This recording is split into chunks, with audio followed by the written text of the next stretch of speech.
Hello, I'm Jim Perry, and in this presentation we'll talk about contracts, cabals, and sunshine laws. This was a great quote that I found from the Vermont Secretary of State, and I thought it just represents human nature and what can happen sometimes even when we don't really intend for it to occur. It seems to be pretty natural, pretty normal.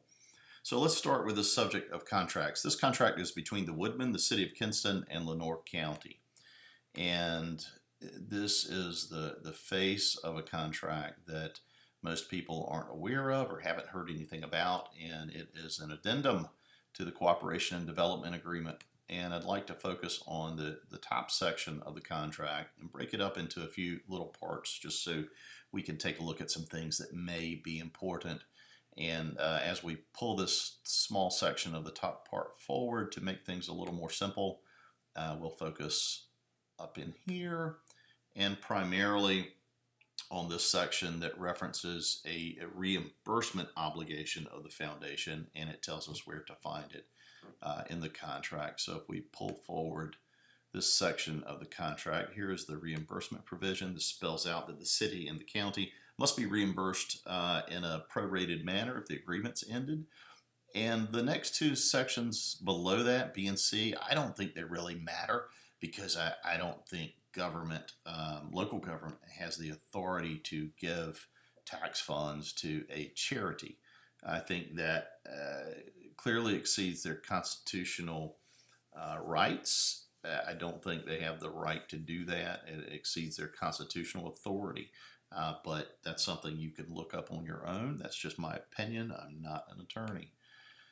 So if we focus back on this portion of the reference requirements for a PARTIF grant, and that's Parks and Recreation Trust Fund grant, it mentions certain requirements that are found in this document that spells out, what is it that you have to do in order to be eligible for those grant dollars that we received. So we see the top part, there's a public use section and a site control section. And if we make those bigger, we see basically that we have to have access to the location for 25 years. That's one of the requirements. The site control says, hey, you have to have proof that you have control of that location for 25 years. So, they want to see some type of document certifying that, is the way I read it. So let's move to the bottom of the final provision. And I'll tell you, I believe what this contract does, in my opinion, this contract tells me no matter what happens with the Woodmen building, that water park is already controlled by the people of Kinston, Lenoir County for the next 25 years and cannot be taken away. That's what I believe. So I want to throw that out there. You can ask people about it. You can do your own research. But I want to make sure this issue is brought up. So let's look at the bottom of this final provision and let's focus on this section. It says further and notwithstanding the termination provision. So I'm not really smart. I have to look that stuff up to make sure I know what notwithstanding means. And it says literally meaning irrespective of or in spite of, without regard. So it's saying, hey, don't worry about that termination provision, because that portion of the site used as a public water park and improved with this funding, this PARTIF funding, shall be available for such a period of not less than 25 years. I don't know much about the law, but I know the word shall is pretty powerful. It's not a suggestion. It's saying it will be. This is the other document, the attorney's certificate of site control, where the attorney indicates all of the requirements are met. And site control is pursuant to a 30-year use agreement. So I believe that water park belongs to the people of our community, and it cannot be taken away. It can't be sold, even if they want to do so. They have taxpayer dollars, received the grant, and signed this agreement. So this is another example of I do not want them to be allowed to run out on their obligations. So for the next section, we'll talk about cabals. And yes, some of you might have wondered, I was paying homage to the TV show The Blacklist and the character of Raymond Reddington, played by James Spader. if I found out if I threw little things like that in the mix, my kids may actually pay attention and learn something. So there's the definition of cabal. And interestingly, a cabal does not have to be a big formal group meeting at a round table. It doesn't have to meet behind closed doors or locked doors. It can be as simple as two guys talking and then making decisions for others without their consent or authority, and usurping the power given to those who represent us and usurping the power of the people whose votes put them in office. So I noticed an article in the Free Press, and it's up on the screen, and three sections really interested me. This one, where the chairman asked the county attorney if the closed sessions followed proper procedure, and the attorney assured him it did. And then there's a mention of no action being taken in the meeting. And finally, that an agreement can be accepted or rejected by the city, but not the county. And he goes on to say that the county is not currently in negotiations to receive the center. And then he gets very specific and says, only if the city agrees to take over the center will the county be asked to take on an intergovernmental agreement with the city. I wonder how he knows that. So let's review. This agreement that exists today, that's in force today, is between three parties. You've got the Woodmen, you've got the city, and you've got Lenoir County. Now let's think about some details that have emerged, and we can lay them out on this timeline. This information did not come out in this order, but now that we have them, they're like puzzle pieces. So let's take a moment and look at this from 10,000 feet. So we found out that back sometime at the end of 2017, they referenced the last week of November, that the city and county managers were approached by the Woodmen, and the Woodmen wanted the city and the county to take ownership of the facility. So looking back, we know that on January 2nd, both boards went into a closed session to discuss a property acquisition matter that now we know is related to the Woodmen. January 9th, Mr. Parker sent an email informing both boards of their statutory requirements to give him some information. And then a little after that, the Woodmen issues a press release. So no one answered Mr. Parker, but this press release goes out and saying, the Woodmen say, hey, we think the citizens of Kinston and Lenoir County should have outright ownership. That's a little strange, but Tony Sears is very honest and says, hey, the city and the county have been at the table negotiating a new deal, and whatever deal comes out of it will have to be approved in open session by both city and county governments, which could create complications of its own. And then on February 5th, we're told that reality is that the city and the Woodmen are in negotiations, and the county's basically in a holding pattern. So that's strange. So let's go back and think through this.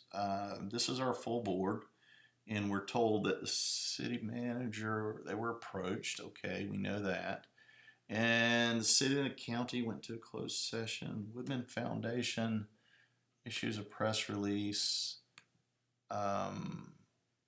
Chairman says county's in a holding pattern, and we're waiting on the city. So that's all right. So let's think about this. Let's go back and look at all of the minutes from the meetings, because you know, if it's not in the minutes, it didn't happen.